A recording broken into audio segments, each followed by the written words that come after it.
Most people believe that a lack of discipline is a character flaw, a weak, shameful trait, something that some have and others do not. However, this view is completely misguided. What few people know is that discipline, as it is generally understood, goes against the way the human brain is designed to operate. And this is not a metaphor. It is a neurobiological fact. The brain did not evolve to prioritize long-term goals, abstract targets, or heroic self-control. It evolved for one thing: immediate survival. Over millions of years, humans adapted to conserve energy, seek quick rewards, and avoid any unnecessary effort. In other words, your brain does not want you to go to the gym. It wants you to stay on the couch, because that saves energy. It does not want you to write an article or study. It wants you to open TikTok, because dopamine comes faster. And this is not a defect. It is simply biology. The problem is that modern society demands just the opposite. To thrive, we are expected to be disciplined, productive, and consistent. But this creates an internal conflict. On one side, a brain that has been shaped to act like a lazy hunter-gatherer. On the other, a world that demands behavior from a focused and resilient supercomputer. When someone tries to force discipline through willpower, they are, in practice, trying to overcome millions of years of evolutionary programming with a handful of motivational phrases. And guess what? It doesn't work, at least not for long. James Clear, author of the bestseller Atomic Habits, revealed one of the deepest insights about modern human behavior. Real discipline does not come from force, it comes from design. The most consistent people, those who seem disciplined, are actually not stronger or more motivated. They have simply created systems and environments that make the right behavior easy, automatic, and inevitable. They do not fight against the brain, they manipulate it. In the next few minutes, we will dismantle the illusion of discipline, expose the mistakes you didn't even know you were making, and build together a new way of thinking and acting. A smarter way. More human, more effective. If you have ever felt weak for procrastinating, if you have ever hated yourself for not being able to stick to your own plans, this video will not judge you. It will show you that you were just trying the wrong way. And now finally, you will understand the right way. Discipline as a concept seems simple in theory. Just want something enough, stay focused, and resist temptation. But when we look at how the human brain actually works, we realize that this view is not only simplistic, but completely naive. This is because your brain is not interested in your long-term goals. It is focused on survival, comfort, and energy efficiency. And if you don't understand this, you will live in conflict with it. For most of human evolution, our ancestors lived in hostile environments where resource scarcity was the norm, and the only priority was to survive until the next day. In this scenario, the brain adapted to prioritize immediate rewards. Eating now was more important than storing for later. Sleeping more was safer than exposing oneself to risks. Avoiding effort meant conserving energy for critical moments. The brain was calibrated, generation after generation, to seek the quickest, most pleasurable, and least costly path. And guess what? This software still runs in you today. When you try to wake up early to go to the gym, your brain interprets this as a threat to comfort and energy conservation. When you open your laptop to study or work on a project, it immediately suggests that you just take a quick look at social media. Because there, pleasure is instant, predictable, and guaranteed. Going to the gym, reading a technical book, writing an article, that requires effort without immediate reward. The brain hates that. And here's the most important detail. Your brain is not rational. It is efficient. It does not choose what is best in the long term, but what requires less energy right now. This is what neuroscience calls cognitive ease, the brain's tendency to always choose the path of least resistance. And this choice is not conscious. It happens even before you decide. The problem, therefore, is not a lack of willpower. It is a design conflict. Your brain wants to survive and feel good now. You want to evolve and grow in the long term. And as long as these two goals are not reconciled, you will continue to feel frustrated, tired, and unsuccessful. James Clear sums this up brilliantly. Motivation is overrated, environment is more important. In other words, if you constantly need to rely on willpower, it means you are fighting against the natural structure of your brain. And that is a battle you will lose, always. Because over time, fatigue wins. And when you are tired, your brain goes back to autopilot. And the autopilot always chooses the easiest path. If you really want to change, the first step is not to try harder. The first step is to understand what you are dealing with. And now that you know your brain is programmed to sabotage any attempt at forced discipline, an inevitable question arises. What if the problem is not you, but the environment you live in? In the next part, we will explore why your environment is, in fact, the true architect of your behaviors, and how you can manipulate it to work in your favor. If this content is making sense to you, click the subscribe button and subscribe to the channel. Thank you for your support. Now that you understand that your brain is designed to seek the easiest path, we need to look at the true battleground where this decision takes place: the environment around you. Most people believe that self-control is an inner strength, a kind of moral muscle that just needs to be strengthened. But the truth, as James Clear revealed, is much more uncomfortable. Self-control is fragile, and it crumbles in the face of a poorly designed environment. Think about this.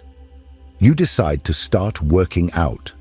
You are motivated, determined, ready to change your life. But when you wake up, your workout clothes are crumpled at the bottom of the drawer. Your sneakers are in the trunk of the car. It's cold outside. Meanwhile, the couch is 3 steps from the bed, your phone is in your hand, and Instagram is already open. The choice is no longer between good and bad. The choice is between what is available and easy, and what is hidden and laborious. And the brain, as we have seen, always chooses what requires less effort. That is the real problem. You are trying to change your behavior while maintaining an environment that encourages the opposite. And this is where the concept that has changed the way thousands of people understand discipline comes in: choice architecture.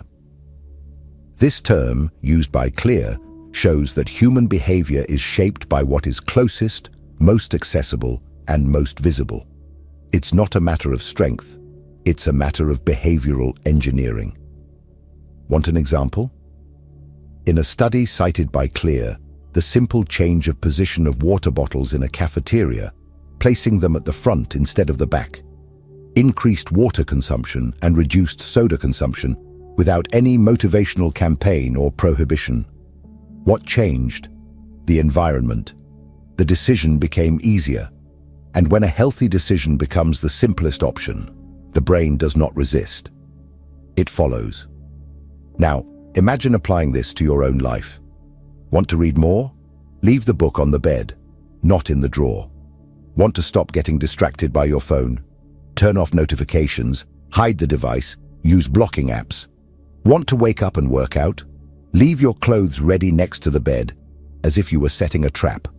But this time, against your own laziness. Because deep down, this is what you need to understand. Discipline does not come from effort.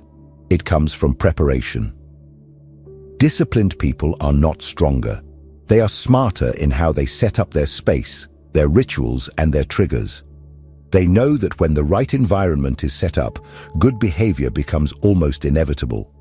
They do not rely on motivation. They create a system where the right behavior requires less energy than the wrong one. And that is the key.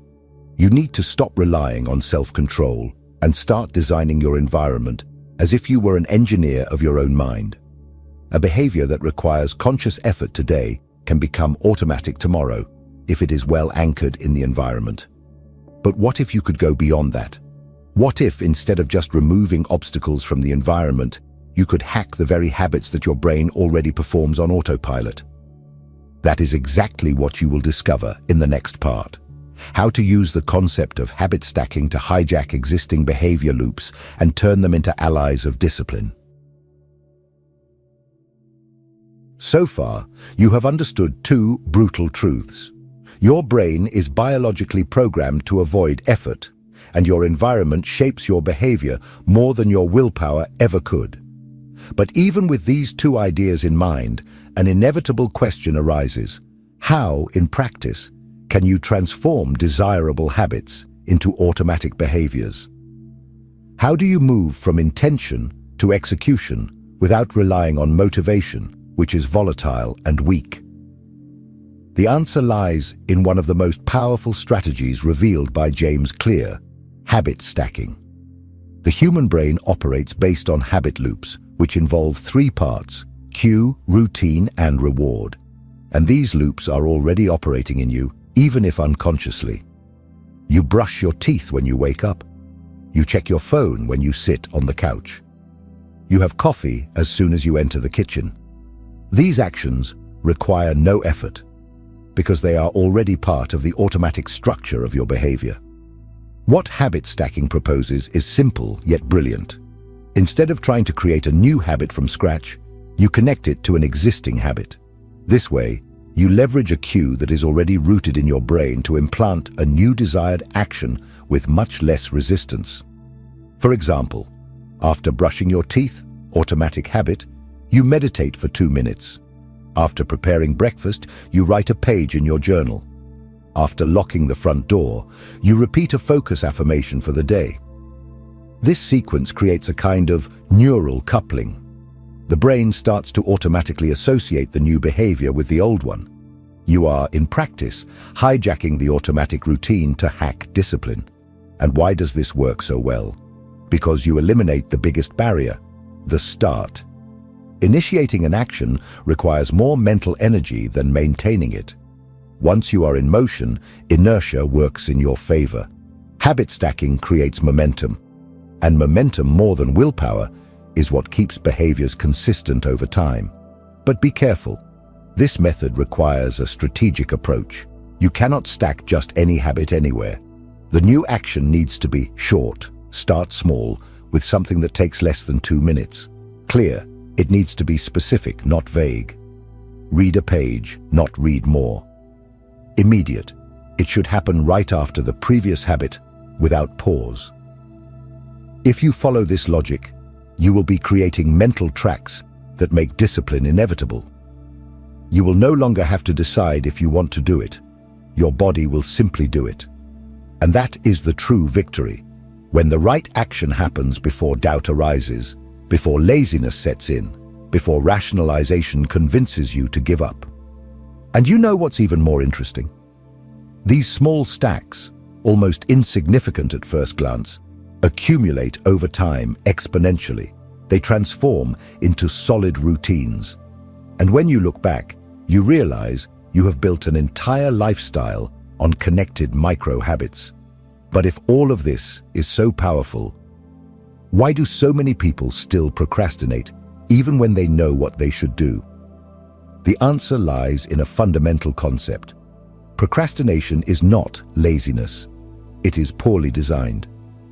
In the next part, we will dismantle this common belief and understand why your habits fail, not due to lack of effort, but because they do not follow the 4 invisible laws of behavior change. If what you're hearing resonates with you, you'll find real value in my ebooks. Beyond the Shadow breaks down Jung's core ideas, while Dialogues with the Unconscious gives you a 30-day path to apply them in your life. Both are linked in the pinned comment. The word procrastination carries a huge weight. For most people, it is associated with failure, weakness, and lack of ambition. It is common to hear someone say, "I am so lazy," or "I just can't get organized." But this narrative is completely misguided. And worse, it is self-destructive. According to James Clear, procrastination is not a personality flaw, nor is it a matter of laziness. It is a symptom, a clear sign that your environment, your habits, and your systems have been poorly designed. When you procrastinate, it is not because you don't want to act. It is because acting the way your life is set up today requires too much effort, is unappealing, and does not generate immediate reward. Your brain, as we have seen, operates on the basis of quick rewards. And that is why it avoids tasks that seem difficult, boring, time-consuming, or that do not provide clear gratification. Studying, for example, is a task that requires focus, energy, and offers an abstract return, knowledge, that will only be useful in the future. On the other hand, opening YouTube or Instagram provides immediate reward with no effort and with varied stimuli. For the brain, the choice is obvious. It is not a matter of morality. It is neuroscience. This is where the 4 laws of behavior change come in, described by Clear as the pillars for making any habit easy to maintain. They are: make it obvious. If the desired habit is hidden or out of sight, it will be forgotten. The brain needs to be constantly reminded of the action. What is visible is what will be done. Make it attractive. The habit needs to generate anticipation of pleasure. You can do this by associating it with something you already enjoy, or by making the process lighter and more interesting. Make it easy. The more friction there is, the lower the chance of execution. The habit needs to be reduced to the simplest form possible until it is impossible to say no. Make it satisfying. The behavior needs to generate a sense of completion, of reward. Without this, the brain does not create attachment to the habit. Let's apply this in practice. Imagine someone who wants to create the habit of studying every night. But their current environment is like this. The study material is buried at the bottom of the backpack, the desk is cluttered with random objects, and the TV is on. Additionally, they plan to study for a whole hour without breaks and with no form of tracking or reward. Result? They open their phone and scroll through TikTok. Then they feel guilty. Then they try again the next day and fail once more. Now see how the same habit changes with the 4 laws applied. The study material is already open and on the table, obvious. They start with a favorite drink or relaxing music. Attractive. They will study for just 5 minutes at first, with simple goals, easy. Upon finishing, they mark their progress on a board or app and earn a small reward, like an episode of a show. Satisfying. Do you see the difference? It's not that the person improved. They simply learned to design the right behavior. They learned that discipline is an illusion when the system is poorly made, and a natural consequence when the system is well designed. Procrastination, in this context, ceases to be a mystery and becomes a warning sign. Every time you avoid something, ask, is this action obvious? Is it minimally attractive? Is it easy to start? Is it generating any reward? If the answer is no to one or more of these questions, you have a design problem, not a discipline problem. And the most fascinating thing is that when you start applying these laws consistently, procrastination disappears almost effortlessly. You don't need to force yourself to act. The action happens naturally. The behavior flows. But maybe you are thinking, this all makes sense, but I still don't like these tasks. I still hate waking up early. I still detest writing, studying, training. So here's the question that will change your perspective. What if you didn't need to like discipline to become disciplined? In the next part, we will break the myth that you need to love the process to achieve results. You will discover why the most consistent people are not passionate about routine. They simply made the action inevitable. There is a very popular and very dangerous idea in productivity culture that you need to enjoy the process to become a disciplined person. How many times have you heard phrases like, fall in love with the routine, love the journey, or do what you love and you'll never work a day in your life? It sounds beautiful, inspiring, but it's false. And worse, it's demotivating for those trying to climb out of a hole. The truth is harsh, but liberating. You don't need to like discipline. You just need to make it inevitable. Highly productive people don't wake up every day wanting to do what needs to be done. They don't feel excited about every task, nor do they have infinite energy to maintain healthy habits. What they have is a structure that ensures the right actions happen even when they don't feel like it. And that changes everything. Imagine you want to create the habit of running in the morning. You might even have good reasons: health, aesthetics, energy, discipline. But on 9 out of 10 days, you will wake up without the desire. Your body will crave more sleep. Your mind will seek excuses. It will be cold or hot or raining. You will think, today is not the best day. And just like that, the habit dies once again. Now imagine a different scenario. Before going to bed, you leave your running shoes and workout clothes next to your bed. You place your phone alarm far away, forcing yourself to get up. You choose an energetic playlist that starts playing as soon as you turn off the alarm. You have a workout partner waiting for you on the corner at 6:30 a.m. You already know the running route and have prepared a light breakfast for afterward. In this second scenario, the act of running hasn't become more enjoyable, it remains demanding. But you have reduced friction so much and increased the structure around it so much that running has become the path of least resistance. The decision was made before the desire appeared. And that's what disciplined people do. They don't rely on desire. They create systems that work even on bad days. And here comes a crucial point. Your goal shouldn't be to fall in love with discipline. Your goal should be to make important behaviors so automatic, so well integrated into your routine, that executing them requires less effort than avoiding them. That's the difference between living in the realm of motivation and living in the realm of systems.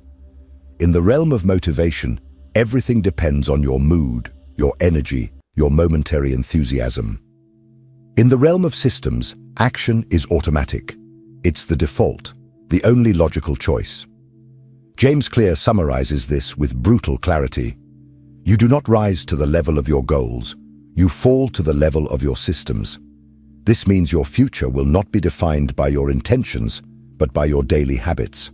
And the more these habits are automated, the less you will depend on motivation, that unstable resource that so many people insist on pursuing.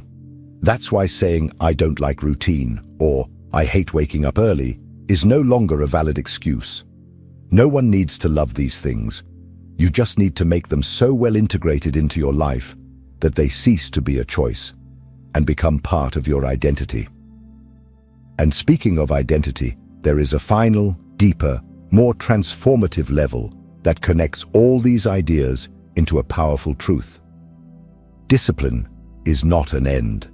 It is a reflection of who you believe you are. In the next and final part, we will explore how true transformation happens not when you force yourself to act differently, but when you see yourself as someone different, and how that changes everything about how you live, act, and create lasting habits.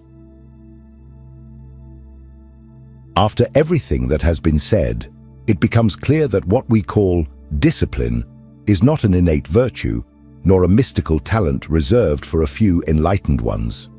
Discipline, in fact, is a side effect, a natural consequence of a well-designed system, an intentional environment, and a solid identity. When all these elements are aligned, acting in a disciplined manner ceases to be a constant effort and becomes your new normal. But there is an even deeper, more structural point that needs to be understood. No change in habit, routine, or behavior will truly last if there is no change in how you see yourself. And that is the true core of transformation. James Clear argues that the deepest level of behavior change is not what you want to achieve, but who you decide to be. Identity shapes habits, and habits reinforce identity. It's a cycle. If you want to be a disciplined person, you need to start acting like someone who believes they are disciplined. Small daily decisions, seemingly insignificant, are votes of affirmation in the direction of a new identity. Every time you train, even when you don't feel like it, every time you choose to read instead of scrolling through your feed, every time you execute even for 2 minutes, you are telling yourself, I am the kind of person who does what needs to be done. And this is more powerful than any motivational video, any technique, or any elaborate plan. Because you are not just trying to act differently, you are becoming someone different. And when identity changes, behavior follows as a natural consequence. Therefore, real discipline is not the ultimate goal. It is merely the reflection of a mind that has learned to play the right game, of someone who has stopped fighting against their own brain and started to design a path of least resistance for the correct behavior, of someone who understands that they don't need to win by force, they just need to win by structure. So, if you've made it this far, you now have a real choice before you. You can continue blaming yourself for not being strong enough. Or you can start today to build the environment, habits, and identity that make discipline inevitable. Stop waiting for motivation.